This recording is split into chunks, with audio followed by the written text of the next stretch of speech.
자, 여러분 금주의 암송선구 또 오늘도 읽고 시작하겠습니다. 구속자이신 예수님 베드로전서 1장 18, 19절 말씀. 너희가 알거니와 너희 조상이 물려준 헛된 행실에서 대속함을 받은 것은 은이나 금같이 없어질 것으로 된 것이 아니요 오직 흠없고 점없는 어린 양 같은 그리스도의 보배로운 피로 된 것이니라. 베드로전서 1장 18, 19절 말씀. 아멘. 여러분 퀴즈 하나 드리겠습니다. 서울에서 부산까지 가장 빨리 가는 방법은 무엇일까요? 마음에 맞는 사람과 함께 가는 것입니다. 멀고 험한 여정, 긴 여정이라 할지라도 마음이 맞는 사람과 함께 가면 시간이 이렇게 금방 지났나 이런 생각이 들게 됩니다. 제가 우리 아이한테 참 걔가 이해하기도 어려운 얘기를 이렇게 할 때가 있어요. 지난주에도 한 것 같은데 이렇게 월요일 같은 때 아빠 뭐 사줘, 돈가스 사줘, 떡볶이 사줘 그러면 햄버거 이러면은 제가 그러죠. 야, 뭘 먹느냐가 중요한 게 아니라 누구와 먹느냐가 중요한 거란다. 아이도 알아듣기 힘든 이야기를 이렇게 한 적이 있습니다. 여러분 마음에 맞는다라는 거, 마음과 마음이 연결된다는 것은 정말 귀한 일이고 아름다운 일입니다. 그래서 인생을 살다가 우리가 신나고 좋은 때는 어떤 일을 같이 누군가 마음 맞는 사람과 시작하게 될 때, 동업을 하게 된다든지 또 함께 마음을 모아서 그 과업을 인생의 숙제를 함께 풀어갈 때 마음에 맞는 사람과 함께 할 때 참 좋죠. 그런데 반대로 가장 슬픈 일이 있습니다. 사람의 마음이란 것은 잘 모르기 때문에 처음에는 좋은 관계에서 출발했지만 저 사람과 참 마음이 잘 맞을 것 같다라고 출발했지만 그 끝이 결말이 참 슬프게 되는 경우도 있죠. 우리가 인생에서 그런 것을 다 여러 번, 한두 번 이상 경험해 보지 않았습니까? 동업관계로 마음이 맞는 것 같아서 시작했는데 끝에 가서는 참 어려움을 겪게 되고 또 처음에는 서로 간에 참 괜찮은 사람인 줄 알고 내 기준에서 그렇게 괜찮은 사람인 줄 알고 함께 무언가를 시작했는데 아쉬움과 상처를 너무 많이 주고 헤어지는 그런 일은 참 아픈 일입니다. 여러분 오늘 본문 말씀에서도 하나님께서 이 사울이라고 하는 사람을 향해서 마음이 맞지 않는 사람이다라고 아픈 이야기를 하세요. 13장 14절 말씀을 보면 하나님께서 사무엘을 통해서 이렇게 마음을 전해주십니다. 이제 하나님의 마음에 맞는 사람을 하나님께서 구하셔서 새로운 백성의 지도자로 세울 것이다 라는 슬픈 마음 아픈 이야기를 전해줍니다. 사무엘이. 여러분 사무엘은 누구보다도 사울이 잘 되기를 바랬던 사람이에요. 그가 왕으로서 하나님 의지하면서 성공적으로 과업을 마치기를 가장 고대하고 기도해 주었던 영적인 멘토와 같은 사람이 사무엘이었는데 이런 이야기를 전하게 된다는 것은 너무나 슬픈 이야기입니다. 15장에서도 한 번 더 하나님께서 기회를 주셨지만 사울 왕은 그 기회를 놓치기 때문에 사울에게 사무엘은 이렇게 하나님의 마음을 전합니다. 나는 이제 이 일에 있어서 왕과 함께 할 수 없습니다. 왕과 함께 할 수 없습니다. 슬픈 이별을 고하는 거죠. 여러분 도대체 무엇 때문에 사울은 하나님의 마음에 합한 사람으로 출발하여서 끝이 이렇게 하나님의 마음에 반한 사람, 어긋난 사람으로 전락하고 말았을까요? 그의 첫 출발은 참 좋았습니다. 겸손하고 또 유쾌했어요. 사무엘상 9장부터 12장까지는 참 즐거운 이야기들이 나와요. 재미있는 이야기도 나오고 사울이 하나님의 부르심을 받는 장면이 9장에 나오는데 원래 그는 베냐민 지파 기스라는 사람의 아들이었죠. 그러면서 그가 이제 왕으로 기름 부음을 받을 때 이제 어떤 상황 속에서 그랬냐면 참 재미있는 이제 배경이었었는데 9장에 보면은 아버지 기스가 사울에게 암나귀 잃어버렸으니까 좀 찾아와라. 그거 없어지면 이제 우리가 어려워지니까. 그래서 이 책임감 강한 청년이었던 사울이 그 잃어버린 암나귀 찾으려고 막 여기저기 멀리 갑니다. 그러다가 어느 동네까지 갔는데 거기서 도저히 찾을 수 없었는데 사무엘이라고 하는 하나님의 선지자가 있으니까 그에게 물어보면 될 것이요 라는 이야기를 듣고 사무엘한테 갑니다. 그때 사울이 오기 직전에 얼마 전에 하나님께서 사무엘에게 너희들이 그렇게 졸라대는, 나는 원하지 않지만 나를 버리고 다른 왕을 섬기겠다 하는 그런 마음에서 나온 건지 내가 다 안다. 그러나 왕을 그렇게 간청하니 허락해 주겠다. 사울이라는 사람이 올 텐데 그가 왕의 후보다. 그렇게 이야기합니다. 그 이야기가 마쳐지고 하나님의 말씀이 끝난 후에 사울이 정말 와요. 그래서 쭉 기름 붓고 왕으로 세웁니다. 저는 말씀을 준비하면서 우리 아이들에게 얘야, 아빠 엄마 심부름을 잘하면 왕이 될 수 있단다. 큰 사람이 될 수 있단다. 이렇게 한번 얘기해보면 어떨까, 이런 재밌는 생각도 해봤습니다. 심부름 하나 잘해가지고. 그래서 오늘 이렇게 이 말씀 이렇게 보면서 사울이 부름받은 거 보면서 참 우리의 그런 평범한 일상 속에서 하나님은 그 일상의 우연한 일들을 가장하여서 변장된 그런 축복, 하나님의 섭리가 많이 오는구나. 우리의 일상 속에서 룻기 같은 데 보면 그 나오미 시어머니 봉양하려고 룻이 힘든 일 하러 또 이렇게 여러 가지 밭일 하러 이렇게 나갈 때 툴툴 털고 이렇게 나갈 때 하나님이 거기서 보아스 만나게 해주시고, 그 우연이지만 그게 하나님의 큰 섭리와 은총의 손길. 그래서 우리의 일상생활이 참 중요해요. 일상에서 여러 가지 하고 스쳐 지나가는 만남 같지만 그것을 통해서 하나님이 역사하시고 인도해 주시고. 자, 이렇게 이제 사울이 기름 부음을 받았지만 여전히 자신이 없었어요.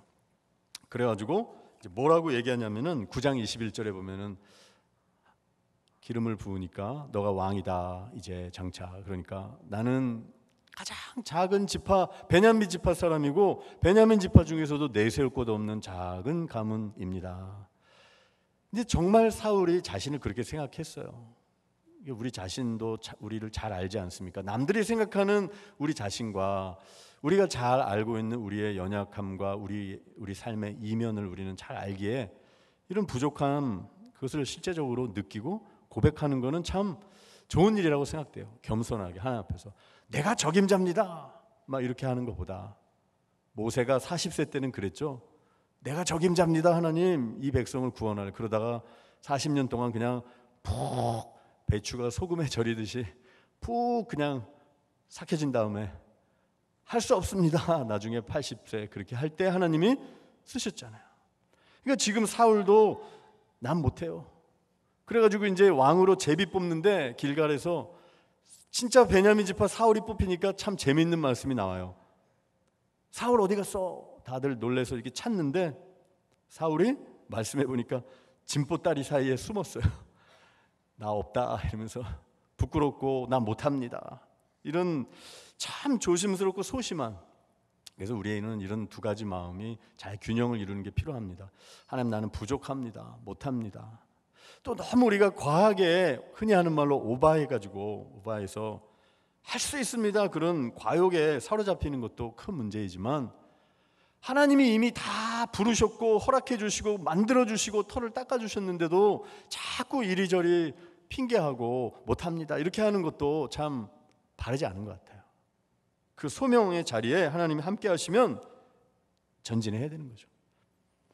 그래서 하나님께서 떨고 있는 사무엘에게 10장 6절에 보면 여호와의 영이 크게 임할 것이니까 너가 걱정하지 말아라. 하나님의 일을 시작할 때 성령으로 딱 이렇게 임재해 주시고, 우리에게 이것이 다 필요한 것이죠. 주님의 일을 용기 있게 감당하려면.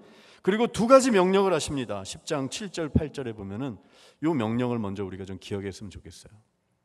7절에 보면은 10장 7절에 어떤 명령을 하냐면은 이 말씀을 지켜라. 이 징조가 내게 임하거든 너는 기회를 따라 행하라. 하나님이 너와 함께 하시느니라. 이게 무슨 명령이냐면 성령이 너에게 임하고 하나님이 함께 하신다라는 그 확신을 갖게 될 때, 지금 너가 그런 상태니까 이제는 기회를 따라서 하나님이 열어주시는 대로 힘차게 전진하라는 거예요.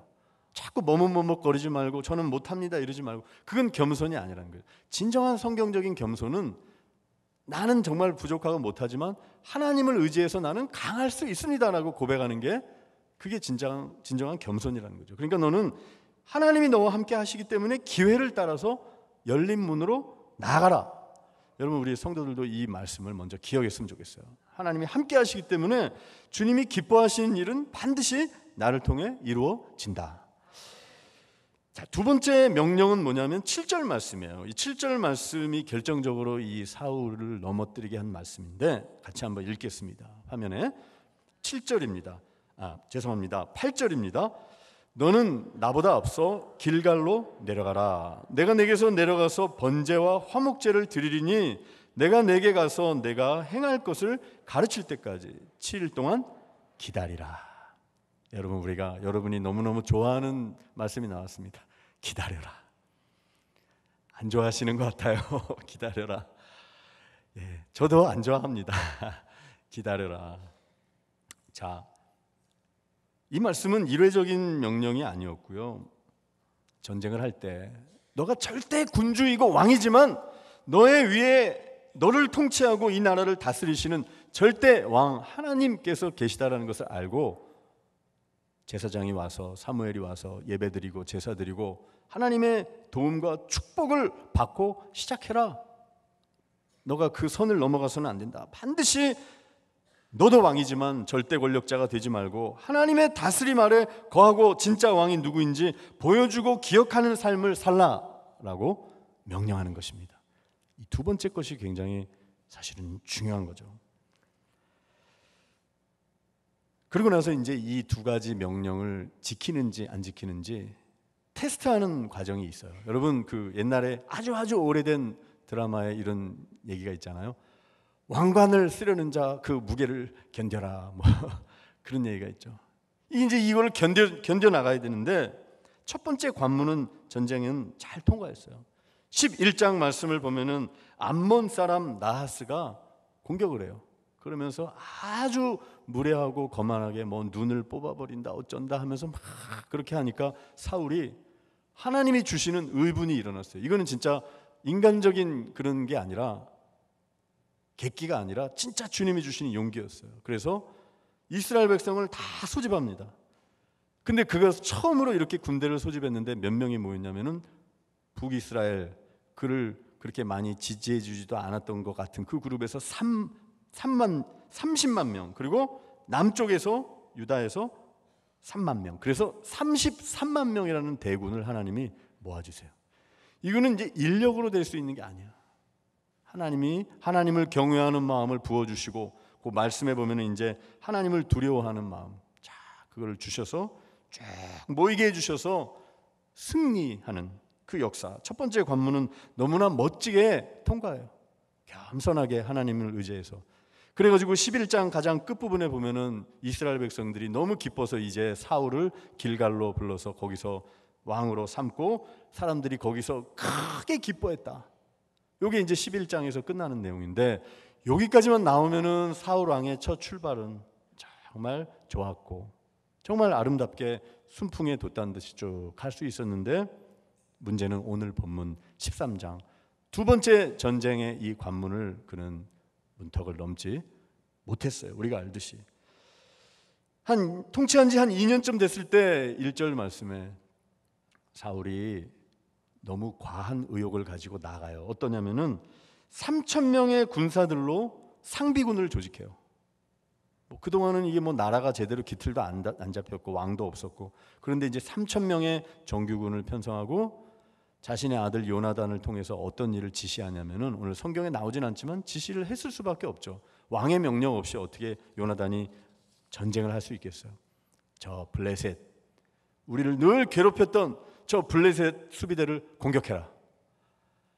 이거는 있을 수 없는 일처럼 생각했었는데 잠자는 사자의 정말 근데 코털을 건드린 게 된 거예요. 블레셋 사람들이 아니 너희들이 이제 왕 좀 세우고 나라를 좀 기틀을 잡아간다고 까부는구나. 그러면서 전면전을 선포하면서 공격을 해오는데 블레셋의 무기하고는 상대가 안 되는 거예요. 블레셋은 철기 문명. 이 본문에 보면 이스라엘 백성들은 제대로 된 그런 무기가 없었어요. 그 칼이나 창 같은 걸 벼르려면은 블레셋 가서 했어야 되는데 이제 길도 다 막히고 제대로 된 무기도 없었다라고 성경은 증언하고 있어요. 그 당시의 환경에 대해서. 그렇지만 이제 사울은 군인들을 또 쫙 불러 모입니다. 근데 이번에는 하나님이 감동하셔서 하나님이 출발케 하심으로 시작된 그런 전쟁이 아니었어요. 군인들이 오긴 왔지만 어떻게 됐습니까? 6절 말씀 보니까 블레셋 군인들을 보면서 철기 그 무기로 무장한 그들을 보면서 위급함을 느꼈고 6절에 절박했다 그랬어요. 그래서 어떻게 했냐면 그 두려움에 다 휩싸이면 아무것도 못해요. 은밀한 곳 바위 틈 웅덩이에 가서 다 숨었어요. 숨고 심지어는 7절에 보듯이 아예 요단강 건너 길르앗 땅 이런 데 갓 땅 이런 데로 도망가 버려요. 그냥 나라를 떠버려요. 그 7절 하반절을 어떻게 말씀합니까? 사울은 아직 길갈에 있고 왕 체면에 떠날 수는 없고 자기도 두렵지만 길갈에 있는데 7절 하반절을 이렇게 설명합니다. 그를 따른 모든 백성은 어떻다고요? 떨더라. 두려움이 있는 거예요. 두려움 가운데. 여러분 그때 사울이 했던 이 선택, 우리는 그 선택을 잘 알고 있고 그 결과를 어느 정도 알고 있어요. 사울은 마땅히 10장에서 명했던 그 명령에 따라 기다렸어야 됐어요. 7일 동안. 그러나 기다려도 하루 이틀 사흘 나흘 닷새였어요. 사무엘은 오지 않고 8절 하반절에 보니까 백성이 사울에게서 흩어지더라. 사람은 떠나가는 거예요. 지금 계속 와도 시원찮을 판에 사람들이 하나하나 떠나가고, 그러니까 지금 사울의 눈에는 뭐만 보이는 거예요? 하나님의 임재와 함께 하심은 이제 보이지 않고 떠나가는 사람들만 보이는 거예요. 큰일 났구나. 내가 빨리 제사 드려야지. 하나님이 명령하신 그 첫 번째 그 명령, 중요한 명령은 다 잊어버린 거예요. 7일을 기다려라. 사무엘이 올 때까지 예배드리고 함께 하시는 그 하나님과 함께 진격해라. 이것을 믿지 못하고 조급하게 그렇게 자기가 제사를 드려버린 거예요. 여러분 우리도 참 살 때가 이럴 때가 많이 있죠. 살다가 이제 막 큰일 나는 것 같아요. 정말 하루에도 12번씩이나 그런 일을 경험할 때도 있고, 우리가 살다 보면 그럴 때는 어떻게 되냐면은 사무엘상 17장에 보면은 그런 말씀 나오죠. 우리 블레셋 골리앗과 전쟁할 때 이스라엘 백성들이 가득 군인들이 있었지만 아무도 그 상황에서 하나님, 믿음, 여호와 이런 얘기하는 사람이 아무도 없어요. 소년 다윗이 가서 감히 저들이 우리 하나님의 백성을 모독하느냐 이렇게 막 얘기했을 때 그의 형들이, 군인이었던 그들이 조용히 해, 여기는 하나님의 이름 뭐 이런 그런 신앙의 영역이 통하는 곳이 아니야 라고 사실은 과로 속에서 얘기하고 있는 거예요. 여러분 우리도 너무나 다급할 때, 두려움에 휩싸일 때 두려워하면서 하나님 믿음, 주님을 신뢰하는 그런 믿음들이 다 사라지는 모습이 바로 사실 우리의 모습이에요. 우리는 이렇게 실패할 수밖에 없는 거예요. 사울처럼 실패할 수밖에 없는 거예요. 사람이 떠나가는 것은 두려워하지만 정작 하나님이 나를 떠나가신다, 하나님이 나와 함께 하시지 않는다라는 것이 더 무서운 일이고 더 긴급한 일이라는 것을 사울은 몰랐던 것이죠. 이 상황을 주관하시는 분이 누구이신지, 그래서 결국 그 제사를 드린 그에게 바로 제사 드리고 나서 얼마 안 있어서 사무엘이 와요. 여러분 우리도 이렇게 지나다 보면은 막 우리가 손 쓰고 하나님 생각 못하고 막 허둥지둥 일 다급하게 뭔가 하다가 조금만 있으면 하나님께서 도와주시고 이렇게 풀어가 주실 것을 알게 되는 순간이 참 많죠. 지금 사무엘이 바로 왔어요. 그러면서 사무엘은 사울에게 13절에서 뭐라고, 12, 13절에 뭐라고 이야기합니까? 지금 왕이 무슨 일 했습니까? 왕이 망령되이 행하였습니다. 왕의 하나님 여호와께서 왕에게 내리신 그 명령 7일을 기다리고 하나님을, 만왕의 왕이신 하나님이 전쟁의 주인이시다라는 그 사실을 잊었기에, 내 명령을 지키지 않았기에 이제 하나님은 왕을 버리실 것입니다. 이렇게 슬픈 이별을 고하게 되는 것입니다. 성도 여러분, 우리가 살아가면서 오늘 이 사울과 같은 상황에 놓이게 될 때가 얼마나 많은지 몰라요. 그때 우리는 기억해야 하는 것이죠. 하나님, 나는 주님의 것입니다. 그리고 나의 힘으로는 하나님 아무것도 할 수 없음을 나는 고백합니다. 하나님, 나와 함께 해주시고 잠잠히 주님의 명령과 말씀을 붙들고 기다리며 순종하겠습니다. 문제와 환경보다 더 크신 하나님을 신뢰합니다.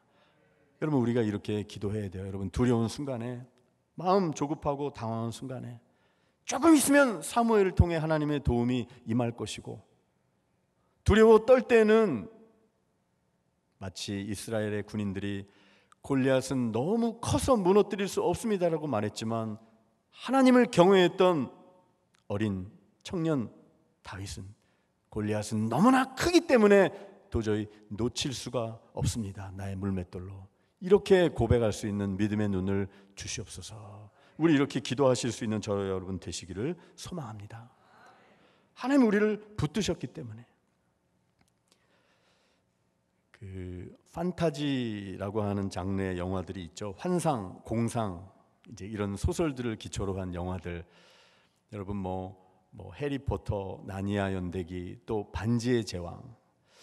반지의 제왕이라는 판타지 영화 이야기를 드리고 이 말씀을 좀 이렇게 적용하고 우리가 결론을 맺기 원합니다. 이 톨킨이라는 사람이 2000년대 초반에 이제 원래는 예전에 오래전에 50년대 쓴 소설인데 이제 2000년대 초반에 시리즈로 이 반지의 제왕이라는 영화가 선풍적인 인기를 끌었죠. 지금도 이렇게 많이 보기도 하는데, 그 반지의 제왕 이제 1편을 보면은 그 반지 원정대라는 그 제목의 영화 1편이에요.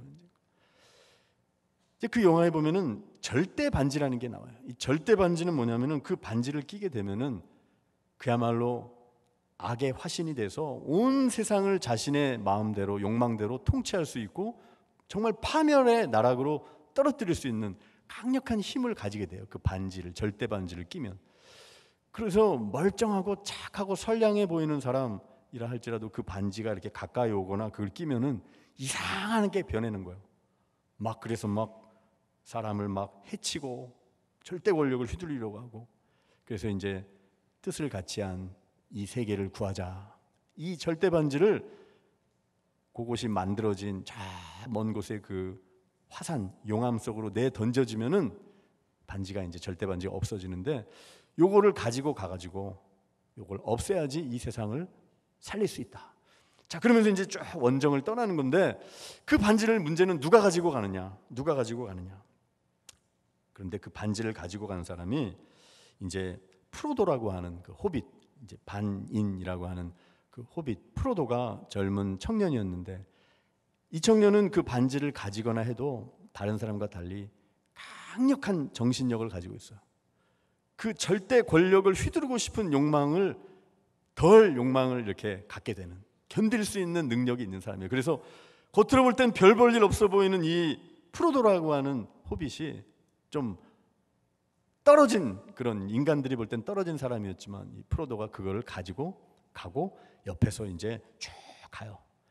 마치 이제 사무엘이 다윗 옆에 있었듯이 간달프라고 하는 이 지혜로운 노인이 같이 동행해 주면서 마침내 이제 원정을 가서 그 절대 반지를 용암 속에 탁 던지고 이제 그 절대 악이 이제 힘을 못 쓰게 되는, 자, 그런 영화인데, 저는 이제 이 영화를 이렇게 생각해 보면서 하나님께서 우리의 삶 가운데에도 많은 것들을 주셨어요. 그리고 저 천국에 갈 때까지 우리가 이 믿음의 여정을 하는 가운데 나에게 주신 기회와 힘과 모든 것을 가지고 나의 영광을 위해서 정말 사용하고 살아갈 것인지, 아니면 주님이 주신 것들을 가지고 정말 귀하게 주님의 모습처럼 살아가야 할 텐데, 자, 그런 마음을 갖게 되었어요. 자, 그런데 우리 힘으로는 이 절대 반지를 없앨 수가 없죠. 우리 힘으로는. 어떻게? 예수님, 진짜 만왕의 왕이신 예수님을 우리가 바라볼 때 가능한 거예요. 자, 어떤 의미냐면은 예수님은 어떤 분이셨습니까? 빌립보서 2장 말씀을 보면은 그분은 원래 하나님이시고 만왕의 왕이셨어요. 하나님의 본체셨지만 그분은 자신을 위해서는 힘을 쓰지 않으셨어요. 십자가에서 무력한 모습으로 돌아가시고 자신을 희생하시고 그런 방식으로 이 땅에 오셔서 종처럼 섬기시다가 복종하시다가 죽임당하시고 돌아가셨어요. 그러나 하나님께서 어떻게 하셨다라는 거예요. 9절에 하나님이 그 예수님을 지극히 높이셔서 모든 이름 위에 뛰어난 이름을 주시고 10절에 만왕의 왕으로서 모든 사람들이 무릎 꿇고 경배하는 참된 왕으로 예수님을 만드셨다는 거예요. 여러분, 이 위대하신 진정한 왕, 이분이 우리를 만나주시고 하나님께서 바로 이 예수 그리스도, 이분을 통해서, 예수 그리스도를 통해서 저와 여러분을 왕의 자녀 삼아주시고 참된 왕이신 그리스도처럼 너희도 너에게 주어진 모든 것들을 너 자신을 위해 사용하지 않고 힘을 사용하지 않고 겸손함으로 하나님의 인도하심을 받아 하나님의 말씀과 하나님의 마음이 어떤 것인지 그 마음을 늘 살피면서 위를 바라보면서 주님을 바라보면서 겸손히 말씀에 순종하며 그 예수님과 더불어 진정한 왕이신 예수님과 더불어 한 걸음씩 걸어갈 때 우리는 저 천국에 이르는 그 원정길을 승리함으로 걸어갈 수 있게 된다는 것이에요. 오늘 말씀의 제목이 인간의 조건이에요. 사울은 정말 인간이었죠. 우리 자신의 모습을 그대로 보게 돼요. 적나라한 우리의 모습을 봐요. 실패할 수밖에 없었어요. 그러나 사울이 실패했던 그 자리에서 우리는 만왕의 왕이신 진정한 왕의 자녀로 우리를 삼아주신 그 예수 그리스도 안에서 그분과 함께 우리는 그분 안에서 새롭게 거듭나서 진정한 왕이신 예수님이 보여주신 그 희생의 길, 사랑의 길, 섬김의 길을, 겸손의 길을, 주님의 인도하심을 받는 아버지의 인도하심을 받아 걸어가는 묵묵히 순종하는 그 길을 우리도 갈 수 있게 된 거예요. 예수님이 승리하셨기 때문에, 예수님이 광야에서 모든 유혹을 견디시고 영화의 비유로 절대 반지를 파괴하시고 모든 것들 가운데 하나님 아버지 한 분만이 참된 왕이심을 그렇게 보여주시는 삶을 예수님이 사셨기 때문에 우리도 예수님과 함께 그분 안에서 우리는 주님의 것이기 때문에 예수님을 왕으로 삼고 그 왕 되신 주님과 함께 걸어갈 때 저와 여러분의 인생 속에서 보배이신 주님이 드러나고 하나님의 영광이 드러나고 사람들을 섬기고 진정한 하나님의 자녀로 킹메이커로 우리들도 왕같은 제사장으로 우리 주님이 사용하신다는 사실을 꼭 기억하실 수 있기를 바라는 것입니다. 우리는 이미 하나님께서 왕의 자녀로 삼아 주셨어요. 그래서 나는 주님의 것입니다. 왕 되신 주님 바라보면서 내 위에 진정한 왕이 계심을 알고 우리도 왕의 자녀답게 말씀에 겸손히 순종하며 망령되이 행하지 않고 성령의 인도하심을 받으며 한 걸음씩 우리 교회 공동체가 하나를 이루어 천국 원정대를 이루어서 쭉 예수님 이름을 높이며 하나님의 영광 드러내는 그 천국길 걸어가시는 모든 성도 여러분, 우리 경동제일교회 되기를 주님의 이름으로 축복합니다. 아멘. 기도하겠습니다. 하나님 아버지, 오늘도 예수 그리스도 주님을 바라보며 주님 안에서 우리의 자아를 십자가에 못 박고 왕이신 주님과 걸어가게 하여 주시옵소서. 주의 손에 나의 손을 포개고 주의 발에 나의 발을 포개어 주님과 함께 걷게 하시고 성령의 인도하심 따라 말씀에 순종하며 묵묵히 하늘의 길을 걸을 수 있도록 은혜 내려 주시옵소서. 예수님의 이름으로 기도드립니다. 아멘.